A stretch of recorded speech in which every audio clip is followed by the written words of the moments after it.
Hello everyone, welcome back to my English Stories Learning channel. Let's learn and practice to get more and more better results.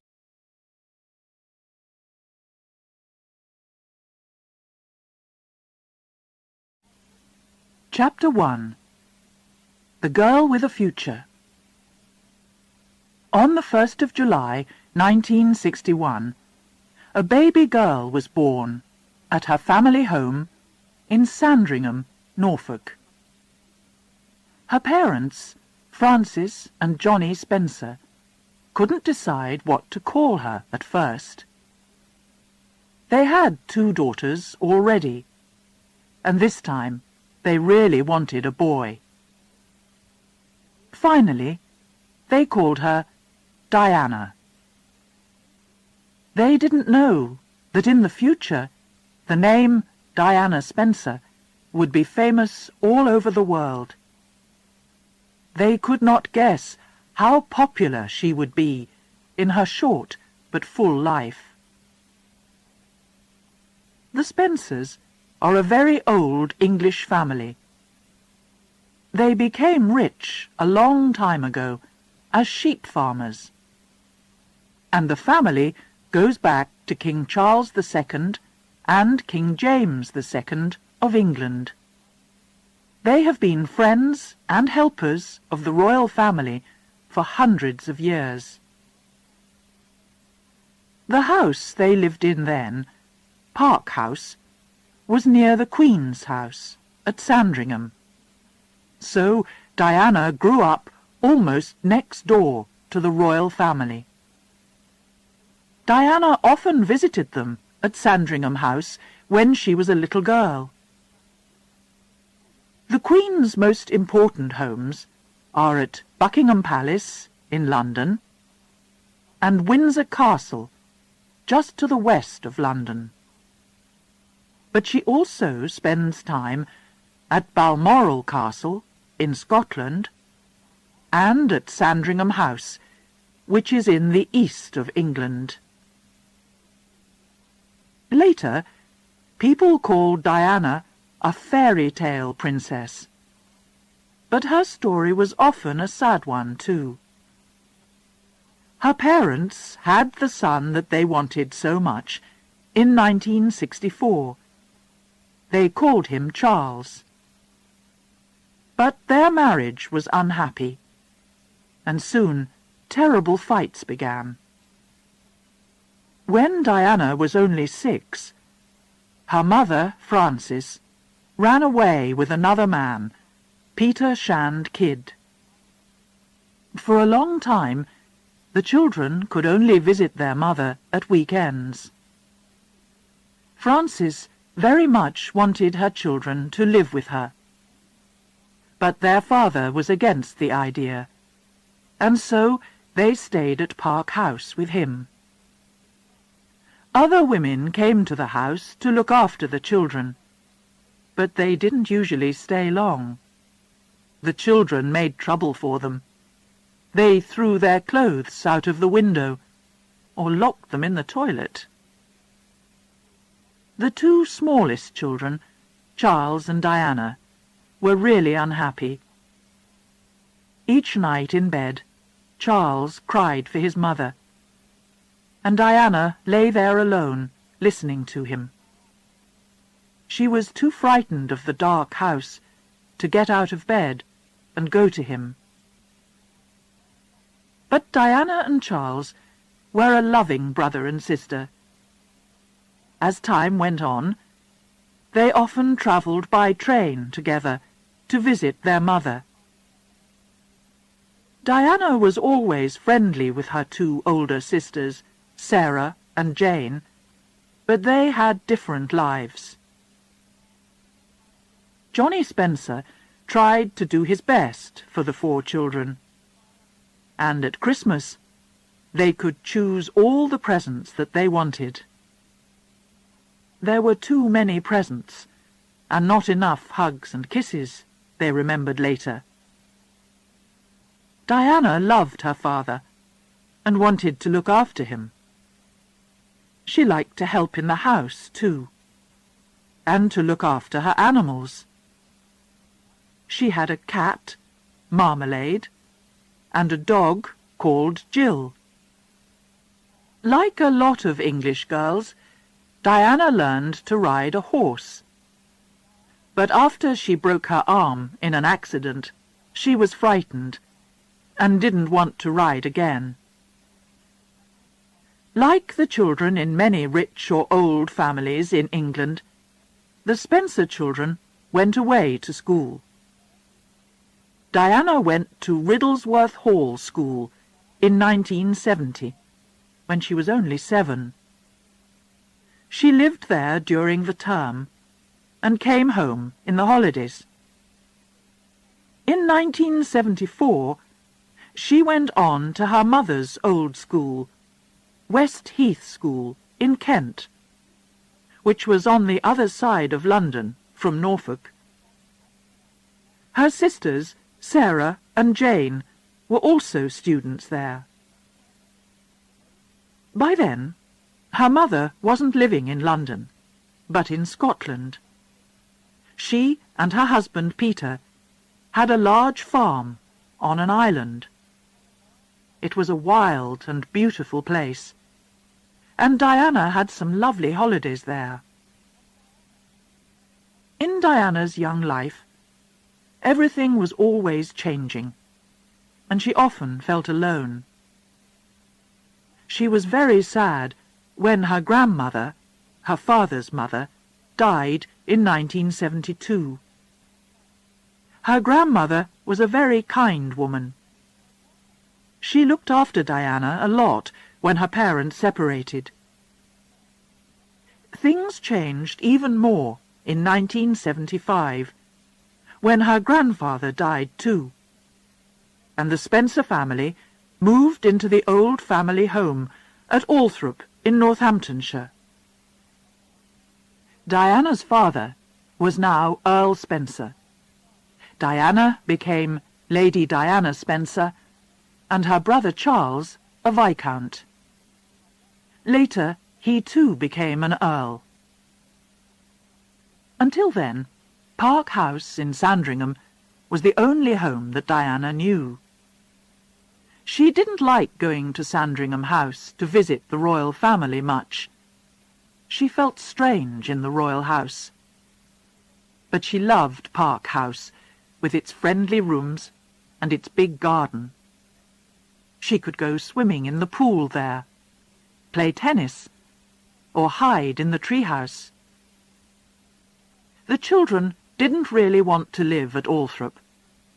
They didn't enjoy their visits there when their grandfather was alive. The house was large, dark, and frightening, with lots of old family pictures on the walls. But as they grew up, they liked it more. They enjoyed having their friends to stay. It was a good house for parties. At school, Diana made plenty of friends. She was a good student, not especially clever, but she enjoyed her lessons. She liked English and painting, but she was best at dancing and swimming. It was soon clear that she would never go to university, but she was helpful and kind. She even won a cup for helpfulness. As part of the school's charity program, Diana began to visit old or ill people in the town near the school. Usually she talked to them or helped with their shopping. This is perhaps where her love of charity work began. But she was not always quite so good. Once she got into real trouble when she left the school at night. She planned to meet a friend outside the school to get some sweets from her. One of the teachers found her empty bed and called the police. The head teacher was very angry, but her parents were secretly amused. When Diana left West Heath School, she was 16. At first, she didn't know what to do. Life at home was changing again, because her father had a new wife. Her name was Rain, and she was the daughter of Barbara Cartland, a famous writer of love stories. Diana and her brother and sisters were not very pleased about the marriage. They didn't want Rain as their second mother, and were always fighting with her. But Johnnie loved his new wife, and they were very happy together. And in the end, Diana was pleased that Rain was there to look after her father. In 1978, a year after the marriage, Johnnie became very ill. The doctors thought that he would die. Rain nursed him back to health, but it was a long time before he was better again. A little earlier, in 1977, Diana went off to a very expensive finishing school in Switzerland because she didn't want to stay at home. Girls from rich families went there to learn to cook, to speak French, and to look after a home. Diana only stayed there for 6 weeks, then decided that she wanted to go back to England to work.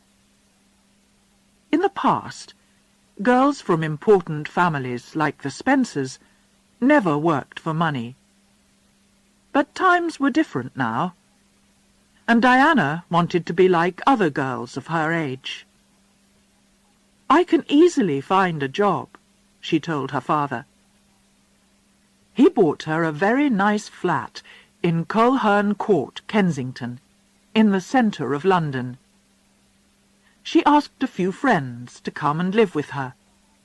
One of them, Caroline Pride, was an old school friend of hers. This was the beginning of a really happy time for Diana. She was young and pretty. She had good friends, both boyfriends and girlfriends, and a nice flat and a car.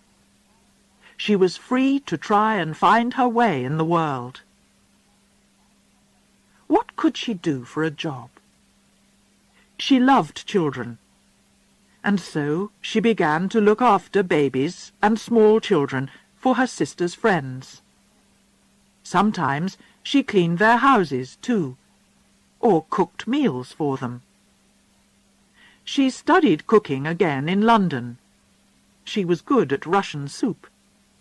But she and the girls in the flat ate chocolate most of the time. Then she found a job at the Young England School for Little Children. Here she was very happy, and her bosses were very pleased with her work.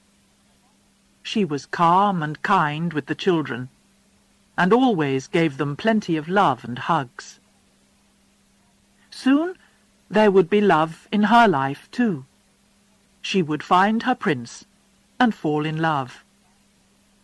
She would become the new Princess of Wales. She didn't know this, of course, but she did feel that she was getting ready for something special.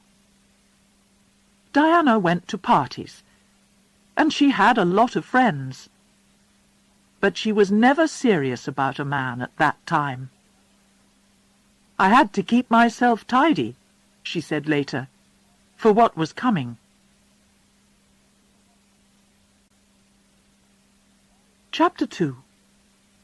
A Fairy Tale Wedding. Prince Charles was taking a long time to choose a wife. He was already 32. He always had plenty of girlfriends. Diana's sister Sarah was once his girlfriend.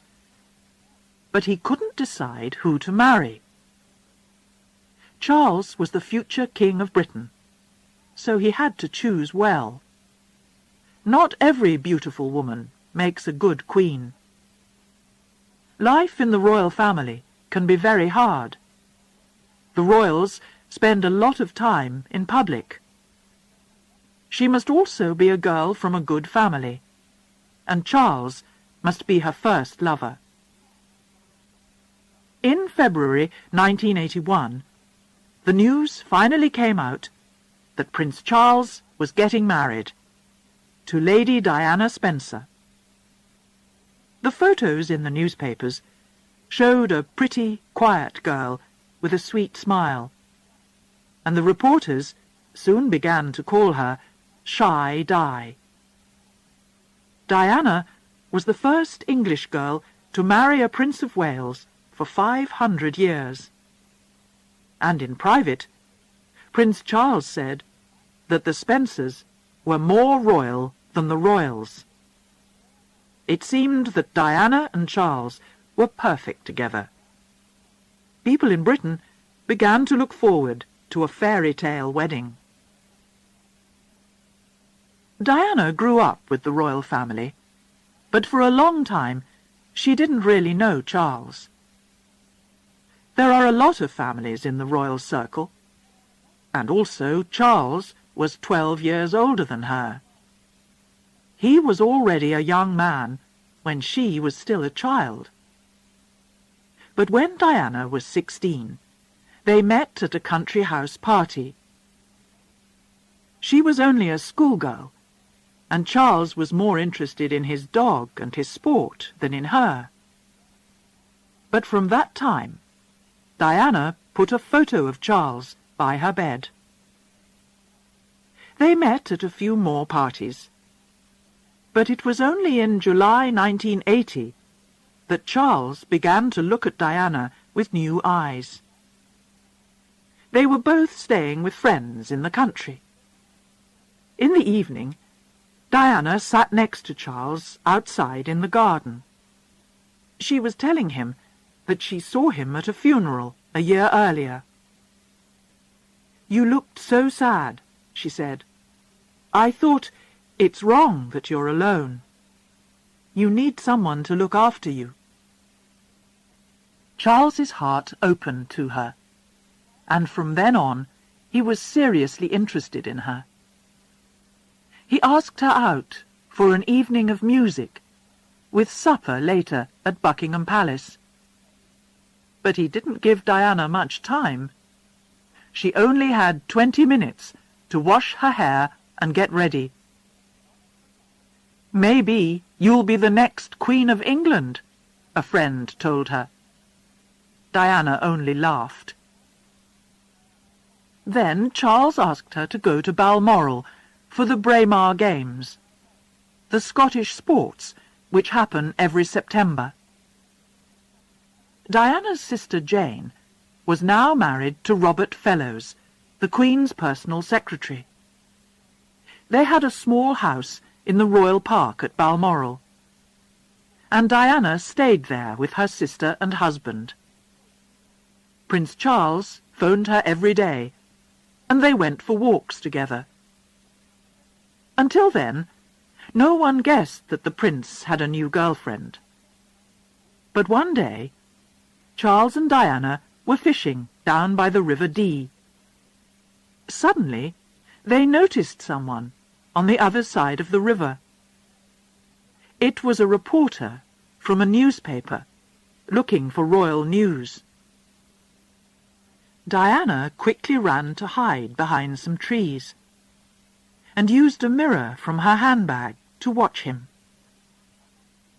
Two other photographers hurried to the same place by the river. Thanks for watching. They were all very Please share and excited, like if you enjoyed the video. trying to see this Thank you new very much. woman in Charles's life. Diana escaped from them that day, but soon the reporters knew her name, and it was in all the newspapers. Now her life began to change. The public wanted to know all about her, and paparazzi followed her everywhere. They followed her in her little red mini-metro car.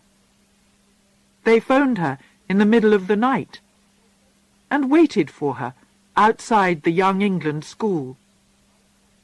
Even when she agreed to a photograph, they still made trouble. The light was shining behind her skirt and showed all of her long, beautiful legs. It was a very difficult time for a shy young girl. and the royal family didn't help her. Even Charles was not amused by the photograph. Diana began to understand that even famous and popular people can be very much alone. When Prince Charles finally asked her to marry him in February 1981, she agreed. She arrived back at her flat very happy that night. Her friends were waiting for her. They knew that it was something special. Diana said, "I've got news for you, but I must go to the toilet first." So they all knocked on the toilet door until she told them. "I'm going to marry Prince Charles," she called out, half laughing and half crying. He gave her a beautiful blue ring, and they were ready now for the photographs, the television recordings, and the public appearances. Several times they had to answer the question, "Are you in love?" "Of course," answered Diana. But Charles was not so sure. His answer always seemed to be, "Yes, but what does that mean?" To the public, it was real love. It was exciting news for Britain. Here was a fairy tale prince and princess, bringing new colour and life into the royal family. Diana now moved into Clarence House, the Queen Mother's home, and was safer there from the reporters. Everyone was getting ready for the wedding. Over 10,000 presents arrived for Charles and Diana.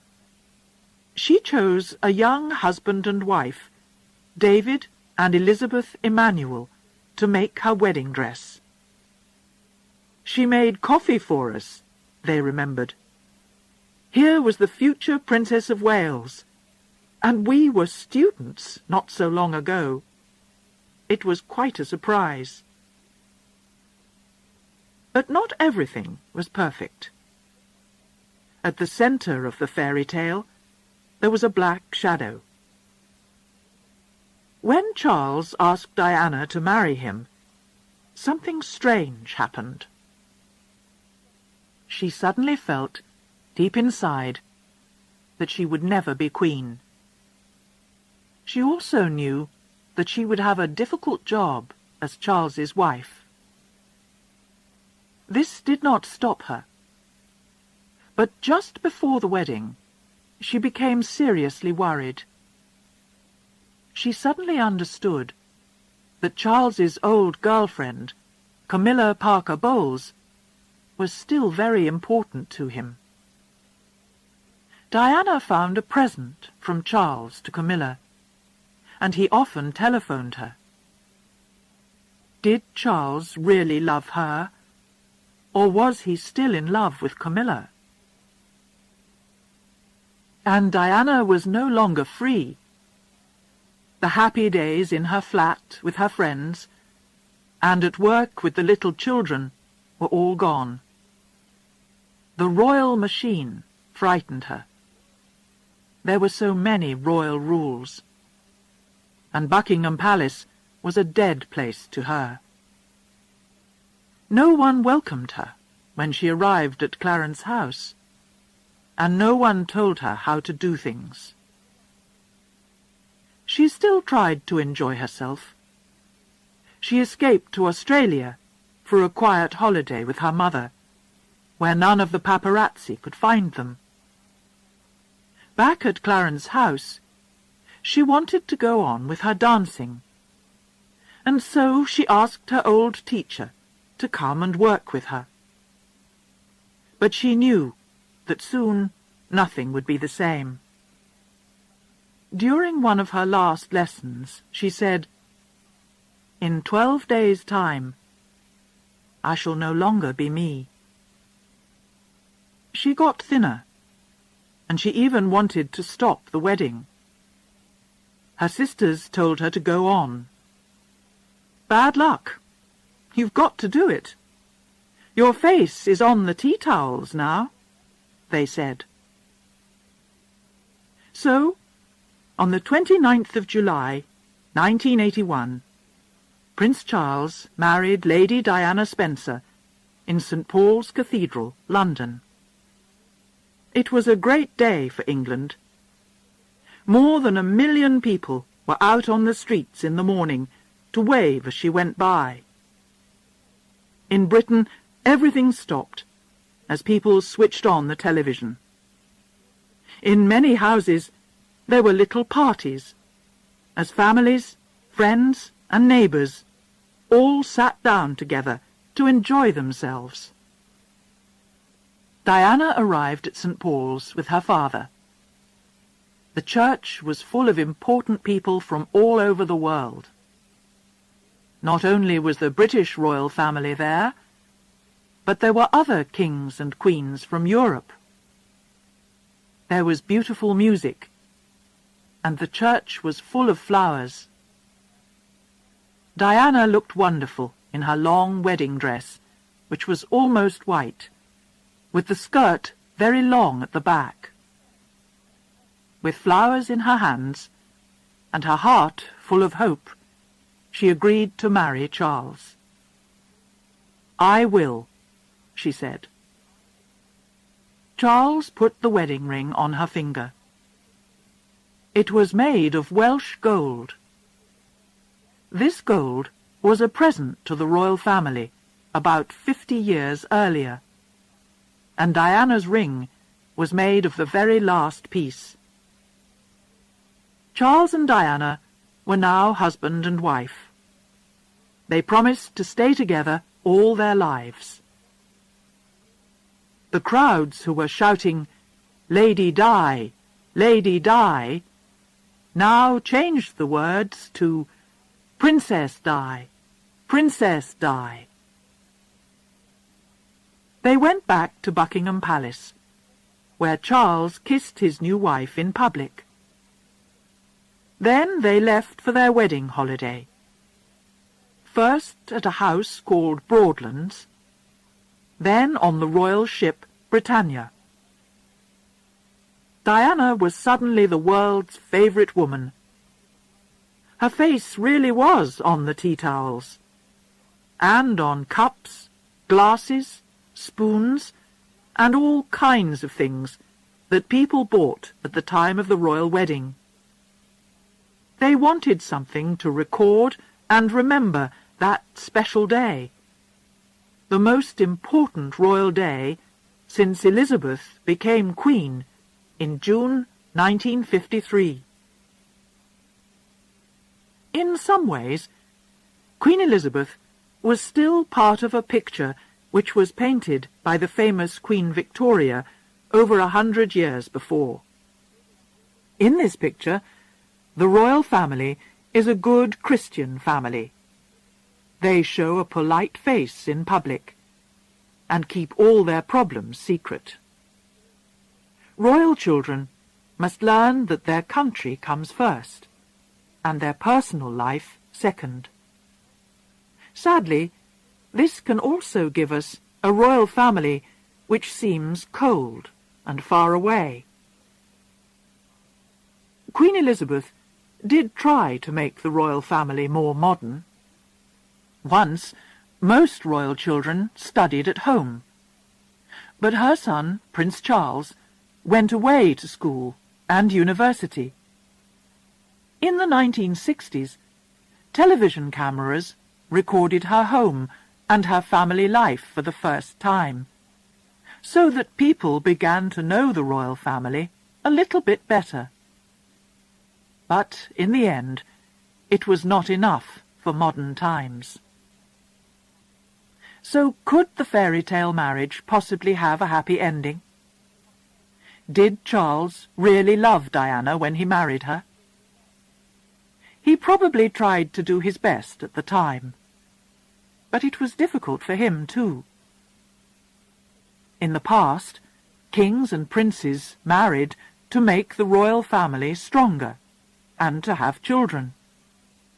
Now, Charles had to find the right wife for the royal family and marry for love. Could Diana be the perfect royal wife when she was also a modern girl? In 1981, we didn't ask ourselves these questions. We all wanted to enjoy the fairy tale while we could. Chapter 3. The Young Princess. In her new marriage, Diana was like a young bird who was learning to fly. At school, she was too shy to speak in public. Now she was making public appearances all the time as one of the royal family. One of her first public visits was in May, just before she got married. This was to Tetbury, a town near Prince Charles's new country home at Highgrove in Gloucestershire. Crowds of people came out to see Diana. Dressed in a red suit, she walked through the streets and smiled shyly as they gave her bunches of flowers. It took some time before she wasn't frightened of these public appearances. On one of the first that she made with Prince Charles, he told her to walk over to the waiting crowds. "Talk to them," he told her. "I can't. I just can't," she said. But she had to, and after that, she found it became easier and easier. She was very natural, and everyone liked that. People began to feel that they could talk to her about their problems. She was quickly becoming one of the most popular women in the world. Soon, she was more popular than Charles. He wasn't very pleased by this. "I'm sorry I'm not my wife," he said once or twice to the crowds when he made visits alone. Everyone loved Diana because she was young and beautiful. During her first few years as a princess, she learnt how to dress well, and people became interested in her clothes. After every appearance, the reporters described what she was wearing. There were photos in the newspapers recording all her different dresses. Before she got married, she still looked very young. Her face was round, and her clothes were nothing special. And when she first became Princess of Wales, she still didn't always dress well.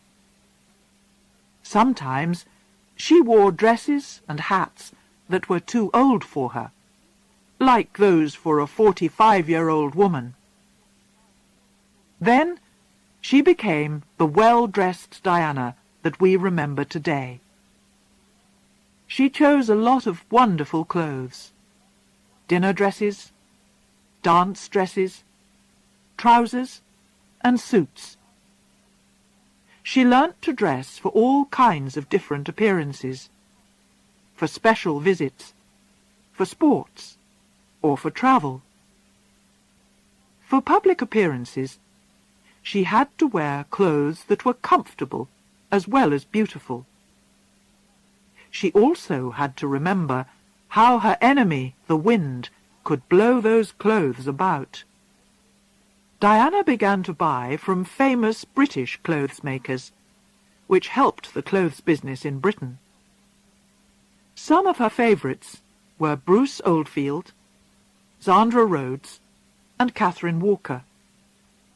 Sometimes she chose bravely. A low-cut, short black dress, for example. But she could also look like the perfect English rose in a pink, well-cut suit or a long white dance dress. With her long legs, fair hair, and wonderful smile, she could look good in almost anything. Then Diana became a mother too. Before the baby was born, she felt sick a lot of the time. But she was healthy, and on the 21st of June, 1982, she went into St. Mary's Hospital, London, to have her baby. Charles stayed with her there, and the Queen's private doctor looked after her. At 9:03 p.m., the new prince was born. Crowds were waiting outside. "Nice one, Charlie," they shouted when they heard the news. "He's got fair hair," the proud father told them.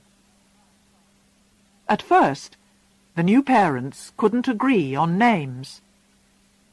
Charles wanted to call the baby Arthur, but Diana preferred William. On the 3rd of August, in the music room at Buckingham Palace, they gave their son the names William, Arthur, Philip, Louis. Diana's first big public visit was to Australia, New Zealand, and Canada, early in 1983. Usually, royal babies and small children stayed at home when their parents went to other countries. When Prince Charles was only a little boy, for example, his mother, Queen Elizabeth, went away for several months. And when they finally met again, she only shook his hand. Diana was a different kind of mother.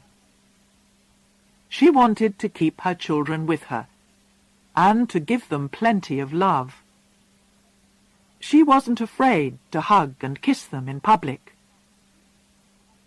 So Charles and Diana took baby William with them. Great crowds came out to see the Prince and Princess of Wales, and Diana quickly became popular in those countries too. She was always ready to do what people liked best. On her first visit to Wales, she spoke in Welsh. Then, in New Zealand, she met a Maori woman and touched noses to say hello in the local way. Soon, another baby was coming, and on the 15th of September, 1984, Prince Harry was born. When the family was in London, they lived in a large flat at Kensington Palace. It had 4 sitting rooms, a dining room, and 4 bedrooms. Diana chose all the colours and the furniture, and tried to make it a real family home. Here she looked after her boys. She often played with them, and helped them with their early lessons. But it was important that they met other children too. Charles wanted William and Harry to study at home with a private teacher, but Diana didn't agree. So, in September 1985, William went to his first school. In 1987, he went on to Wetherby School. On his first day, she took him there, just like any other mother, and together they met his new teacher. Diana was now a busy princess, wife, and mother. But she was beginning to work with charities now, too, which quickly became one of the most important things in her life. In 1982, the newspapers reported that Diana was now working with 5 charities. By the time that she was 24, she was working with 18. She began to visit people in hospital. She wasn't afraid to meet people who were dying. And she began to meet people with terrible illnesses like AIDS. A lot of people were frightened that you could catch AIDS by touching someone. Diana held the hand of a man with AIDS to show that this wasn't true. The photographs of this helped people with AIDS a lot. She worked hard, but she still wanted to have a good time, too. She practiced a special dance, secretly, with the famous dancer Wayne Sleep. Then, one night at the theatre, she suddenly went up to the front to dance with Wayne. She wanted to surprise Prince Charles. The newspapers were full of it the next day. Only Prince Charles was not so pleased. In private, he told her that it was not the right thing for a princess to do. Diana now had a new friend in the royal family. This was Sarah Ferguson, or Fergie, who married Prince Andrew, Charles's younger brother, in 1986. She was a girl with a warm heart, but she wasn't always sensible. One night, just before they got married, Prince Andrew was having a men-only party. Fergie and Diana dressed up as policewomen to try and get in. Again, the royal family were not pleased with Diana. She was becoming too wild. Few people knew that at this time Diana was not happy. She seemed to have the perfect life, but inside she was in trouble. She was helping other people, but she needed help herself. She was popular, a great favourite of the people, and reporters photographed her everywhere. But in private, she was alone with her troubles. Chapter 4. The Woman Inside. In November 1982, the palace told the world that Diana was in the best of health. She did not have an eating illness, as some of the newspapers were saying. Diana began to look too thin even before she got married. People thought that she was just tired or growing up. But in fact, Diana was getting ill. She ate too much, then made herself sick. She ate large meals out of the refrigerator late at night. She ate cakes and chocolate, and was sometimes sick several times a day. At first, she looked thin because she kept no food down inside her. But in the end, she learnt to hide her illness so that she looked fine. In January 1982, Diana fell down some stairs when her first baby was on the way. It wasn't in the newspapers until a few weeks later. It was an accident, the palace said. It was only a few stairs. The doctor visited her, and she was fine now. There was nothing to worry about. But Diana tried to kill herself that day. Life was too much for her. She felt sick all the time before William was born, and her new job in the royal family was very difficult. Most of all, she felt that her husband wasn't really interested in her. On that day, he wanted to go out horse riding, and he wouldn't stay to talk to her. After William was born, she felt very unhappy. This happens to many women, of course, for a short time after they have babies. But Diana got worse, not better. She sometimes cut herself with a knife, and tried several more times to kill herself. She was probably crying out for help. Outside, she was still the perfect Princess of Wales. but inside she was hurting. Before Prince Harry was born, the hospital told Diana that the baby was a boy. She didn't tell Charles. He really wanted a girl. When he first saw their new son, he told her this. Suddenly, Diana felt that this was the end of their marriage. "Something inside me died," she told her friends later. She married for love, but perhaps Charles didn't. Did his family push him into the marriage?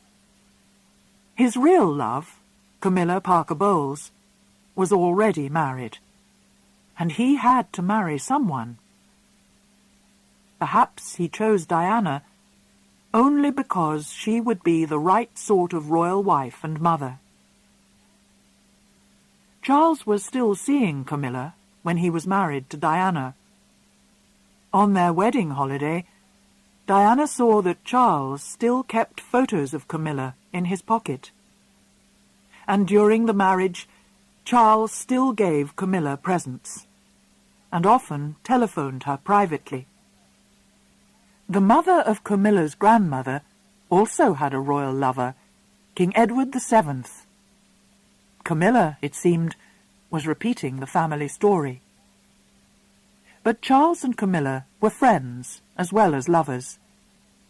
They were the same age, and they were interested in the same things, like horses and the country. Many women did not find Charles an easy man, but Camilla seemed to understand him well. Earlier, a lot of his girlfriends got tired of him.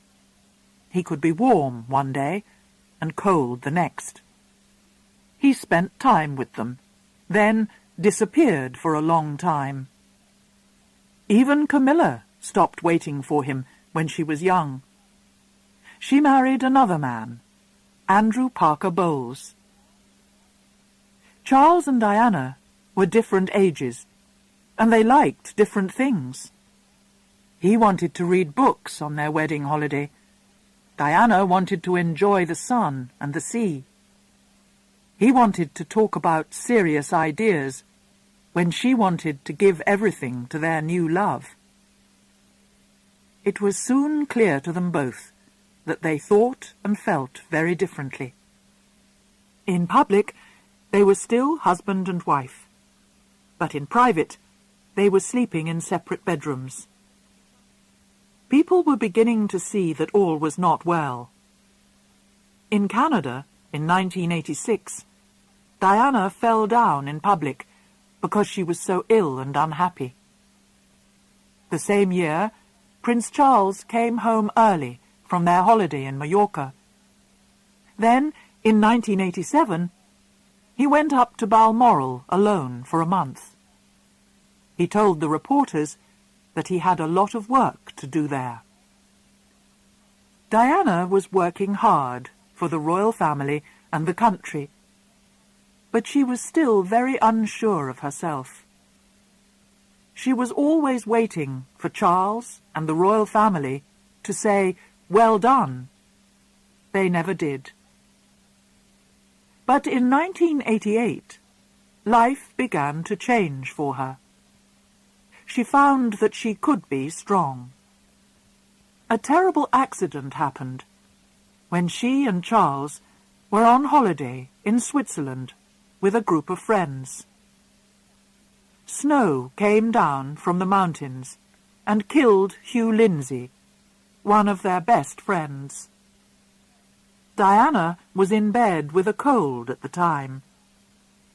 One of Charles's secretaries arrived back at the house with the terrible news. Diana decided what she needed to do. She put all Lindsay's clothes into his suitcase. She and Charles flew back to England with the body. Then Diana looked after Hugh Lindsay's wife, Sarah. The Lindsays only got married a few months before the holiday, and Sarah was having a baby. And then Diana decided that it was time to help herself, too. Caroline, her old school friend, said, "I'll give you an hour. If you don't go to a doctor, I'll tell the world about your illness." Diana went to see a special doctor for help with her eating illness. "How many times have you tried to kill yourself?" he asked her at once. 4 or 5 times, she said. She was very surprised that he seemed to know all about her so quickly. In 6 months' time, he told her, she could be a new person. He visited her every week, and she began to read books about the illness and to understand herself better. In 6 months, she was a new person, and she was almost better. It was the beginning of a new way of life for her. She had to help herself. Charles wouldn't help her. He didn't love her as she wanted, and he never would. She also learnt to give her love to the poor and ill people that she met through her charity work. She had a special touch. When she visited people in hospital, a hug or a kiss from Diana seemed to help them greatly. Sometimes she continued to visit people for a long time until they were better. She often wrote them kind letters later. A lot of her charity work was with children, and she was always happy and natural with them. At home, it was the beginning of the war between Diana and the royal family. It was difficult for people who worked for Charles and Diana. They had to decide which side they were on. You had to be a Charles person or a Diana person. If you tried to be both, you quickly got into trouble. Diana began to think of Charles's people as the enemy. They now lived 2 separate lives in the family, too. There was Diana's life and Charles's life. This was true even for the boys. When Diana took them out, they went to modern places that children like, water game parks or the cinema. They usually wore ordinary clothes, like jeans and t-shirts. With Charles, they wore more grown-up clothes and did country things that he enjoyed, like fishing. The public began to think worse of Charles when Prince William had a serious accident at school in 1991. Diana stayed at the hospital with him all night, but Charles went off to the theatre. How could he do that? People asked. What sort of a father is he? Charles loved his sons too, but perhaps he didn't understand how to show it. He did try to do better after that, but many people were beginning to prefer Diana. But not everyone. She's ill, some people were saying. She needs to be in hospital. Or she's trying to hurt the royal family. They must stop her. Diana was beginning to make a new life for herself. It was difficult, and she was often unhappy, but it was the only way out.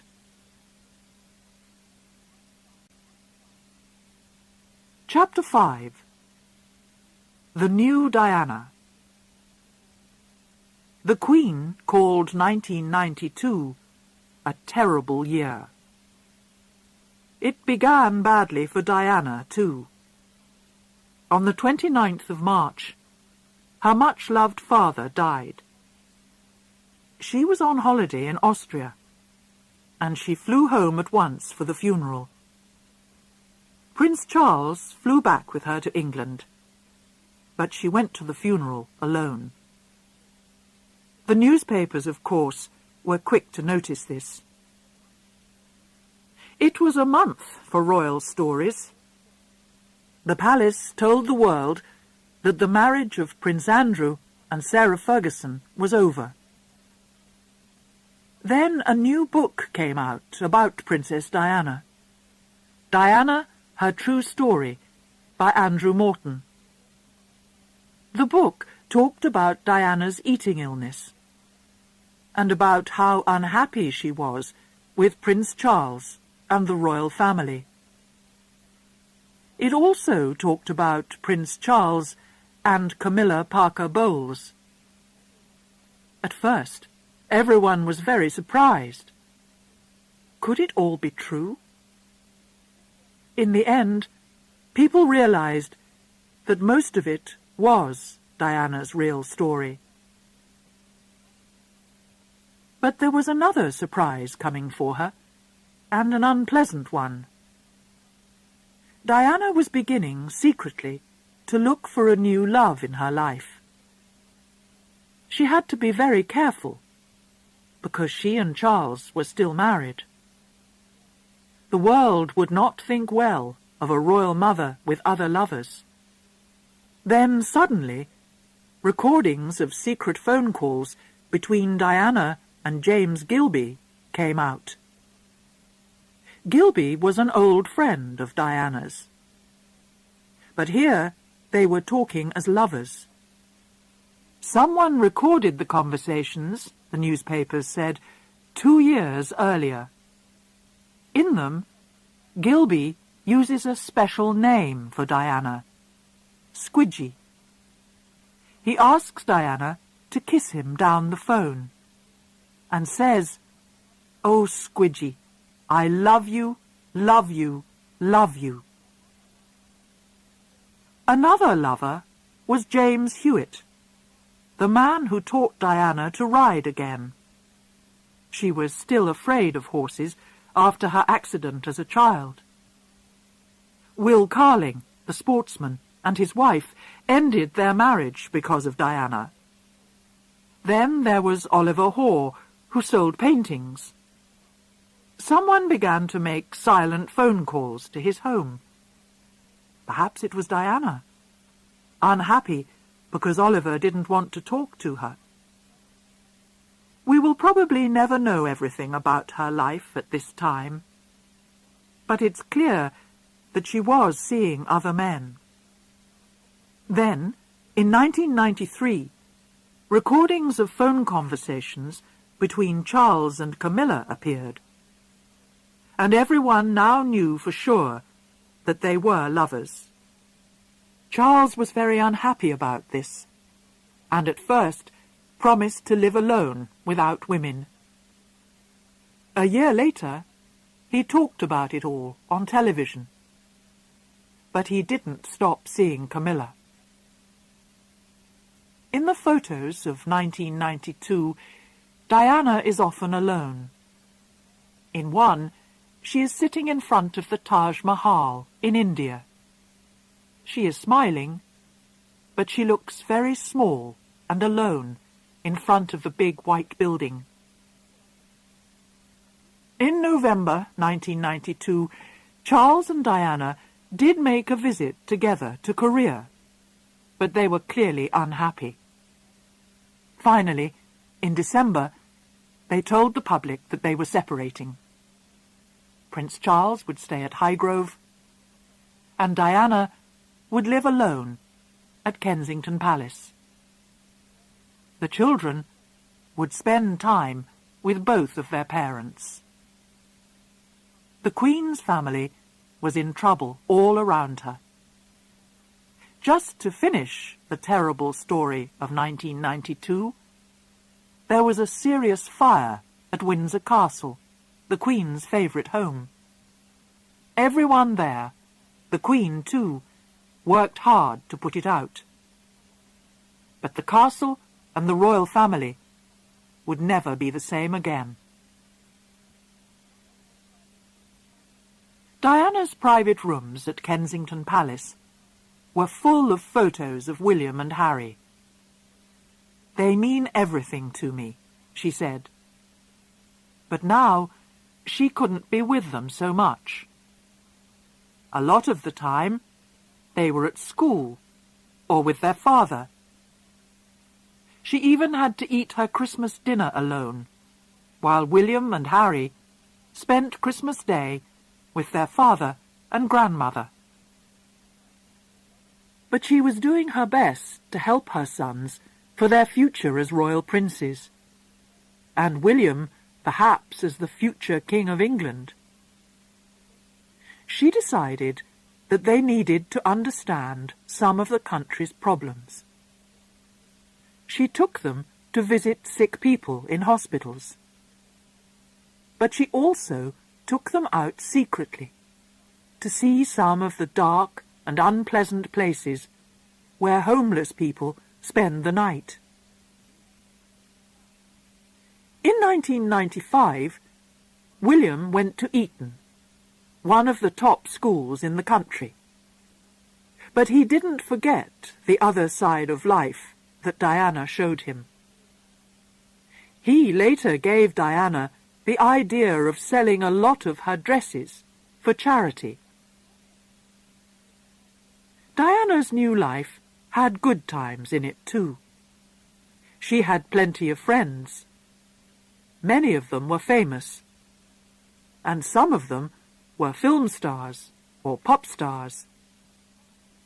She was friendly with the pop stars Elton John and George Michael, and with Terence Stamp and Richard Attenborough, the film stars. She knew Luciano Pavarotti, the Italian singer, and others from the music and film world, like Michael Jackson, Paul and Linda McCartney, and Liza Minnelli. She often had lunch with friends. An Italian restaurant, San Lorenzo, in Kensington, was her favourite for a long time. She still loved dancing and pop music, and she went swimming or running every day to keep in good shape. Diana was very serious about her health now. But she couldn't escape from the paparazzi. Everywhere she went, they tried to take photographs of her. Sometimes they took photos secretly. You could get a lot of money for a new photo of Diana. Suddenly, it was all too much for her. In December 1993, she told the world that she wanted to live quietly. She would stop most of her work for charities. She needed time for her children and for her private life. It was not for long. She soon came back, because she wanted to get on with her work and be a mother to the world, as one newspaper wrote. And the story of Diana and Charles was not over yet.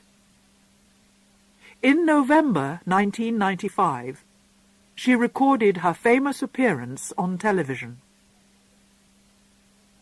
She talked openly to reporter Martin Bashir about her life in the royal family, and she was clearly hurt and angry about the past. There were 3 in this marriage, she said about Charles and Camilla, and 3, as she told us, is a crowd. But she also talked about her future. I don't think many people will want me to be queen, because I do things differently, because I don't go by a rule book. She worked, she said, from the heart, not the head. But she wanted to be queen of people's hearts. These were words which the world never forgot. A lot of people that she helped will never forget her either.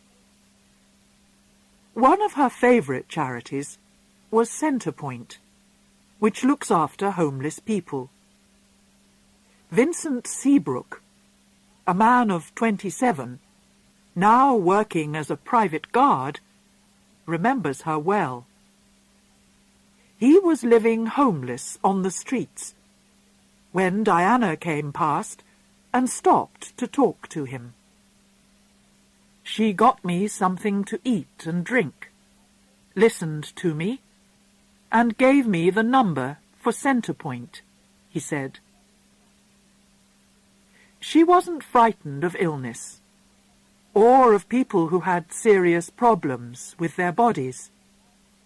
She was ready with a hug or a kiss for everyone. A man who couldn't see wanted to know what Diana was like. "Is it all right if I touch your face?" he asked.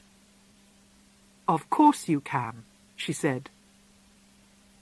He moved his hands over her eyes, nose, and mouth, until he could see a picture of her in his head. "You're very pretty," he said.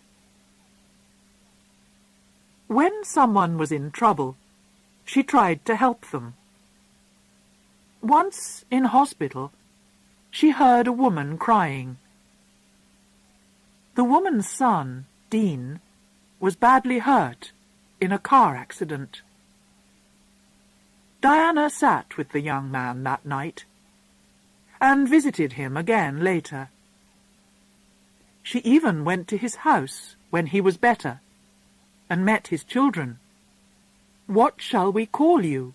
they all asked. "Just Diana," she said. She often visited children's hospitals, like Great Ormond Street Hospital for sick children. Victoria Hemphill, a young girl with a serious heart problem, felt that the princess was her special friend, and kept photos of Diana by her bed. Diana often talked to her about William and Harry, and the boys wrote to her. "Dearest Victoria, I wanted to send you lots of love while you were in hospital," began a letter from Prince Harry. Diana had time for her friends who were in trouble too. She helped a friend called Rosa when her baby died, and gave time to another friend, Cosima, when her marriage ended. She knew what it was like to feel hurt inside. She still travelled to other countries.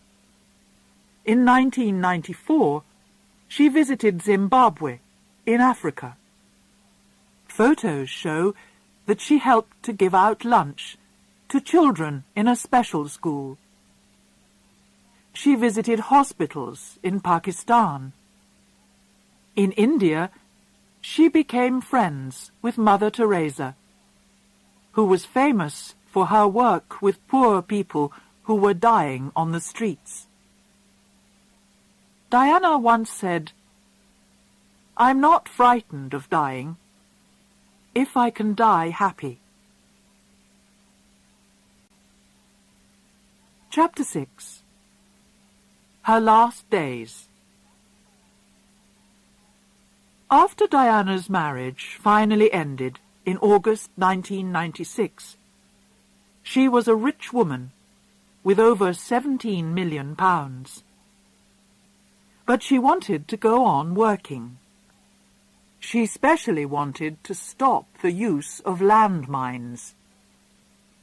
She visited Angola and Bosnia, where there are still terrible problems with landmines after the wars there. She met people who lost legs or arms from these landmines. Not only men, but little children too. When she spoke out against the landmines, not everyone agreed with her. But Diana was still ready to speak from the heart. She had a good summer in 1997. She visited her brother, Charles, in South Africa. She spent her birthday there and enjoyed a holiday with Charles and his family without any of the usual trouble from the paparazzi. There was only one sad time in the middle of July, when she went to Italy for the funeral of her friend Gianni Versace, the famous clothes maker. Something very special was happening in Diana's life that summer too. She had a new boyfriend. This was Dodi Al-Fayed, a filmmaker, who was 42. The Al-Fayeds are a Muslim family from Egypt, but they live in England. They are very rich. The famous London shop, Harrods, and the Ritz Hotel in Paris belong to Mohammed Al-Fayed, Dodi's father. The Al-Fayed family and the Spencer family were already friends. Diana first met Dodi about 10 years earlier, but they didn't become good friends until she went on holiday to France with the Al-Fayed family in July 1997. Harry and William went too, and they all had a wonderful time. It was the best holiday for years, Diana said later. And soon, Diana and Dodi became more than friends. They fell in love. They went away on holiday again at the end of that month, but they were alone together this time. They visited Corsica and Sardinia in the Al-Fayed's private boat. The paparazzi soon knew that they were lovers. And then, of course, they all wanted to get pictures and stories of Diana and Dodi. The man who took the first photos of their kisses sold the pictures for $1 million. On the 21st of August, Diana flew back to France again to start a third holiday with Dodi. By now, they were deeply in love. He gave her presents, and it's possible that they planned to get married. Dodi was married before, and had a lot of girlfriends after that. But he was very serious about Diana. This third holiday ended suddenly because of the paparazzi. When their boat arrived at Sardinia, the photographers ran after Dodi and Diana everywhere. They even found them at a hotel where they were staying secretly. That was enough. The lovers decided to leave at once for Paris. They arrived on Saturday, the 30th of August.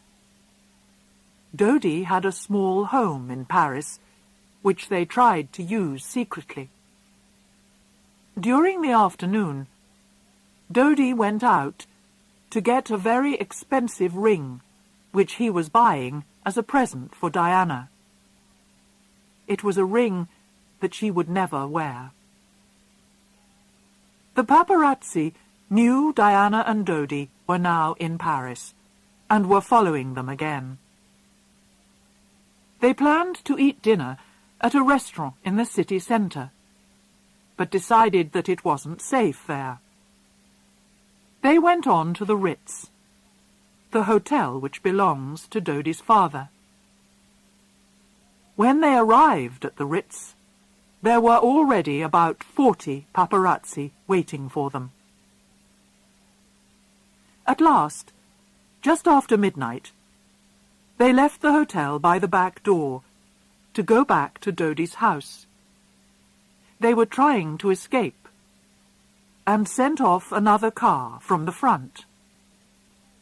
But some of the paparazzi saw Diana and Dodi as they drove off in their special Mercedes car with their driver and bodyguard. "You won't catch me," said the driver, Henri Paul, as he drove faster and faster. So did the paparazzi, some in cars and several on very fast bikes. There were cameras and lights everywhere as they tried to photograph Diana's car. When the road came to the River Seine, it went underground. The car was now travelling very fast, perhaps at over 160 kilometres an hour. It hit a wall. The crash killed Dodi and the driver at once. The bodyguard, Trevor Rhys-Jones, was still alive. So was Diana, but she was very badly hurt. It took more than an hour before they could get her out of the crashed car. They took her to hospital, where doctors tried to save her life. But it was no good.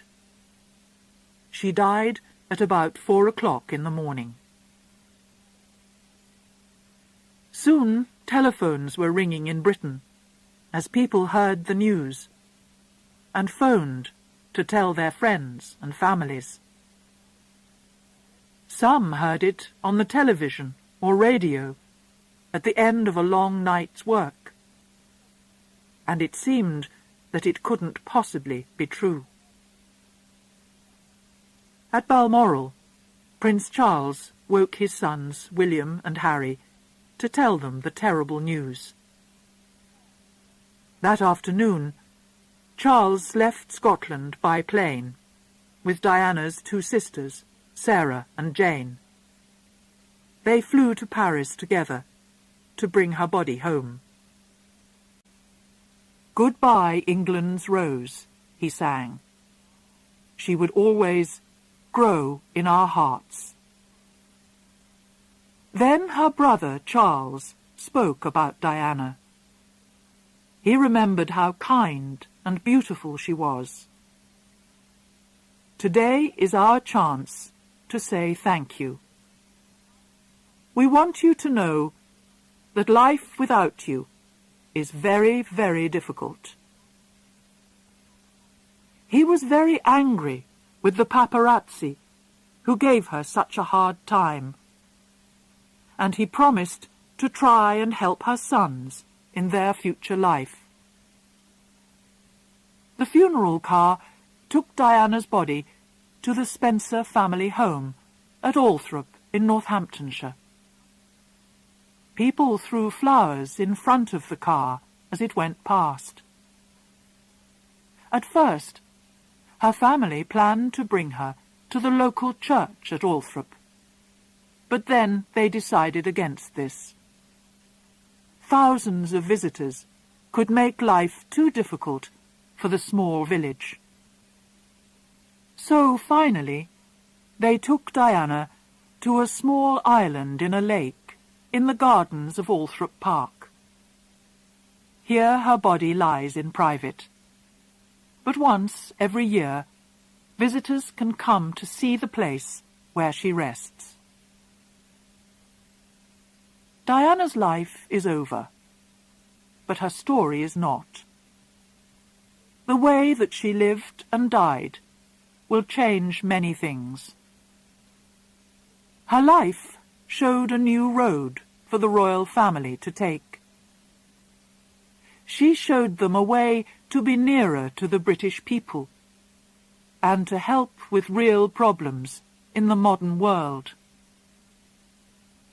When she died, we all remembered that life can be very short. Every one of us has to do our best with the time that we have. It's important to show love, said Diana. We need to remember this too.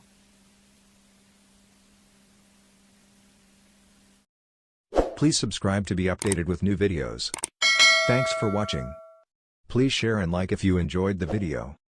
Thank you very much.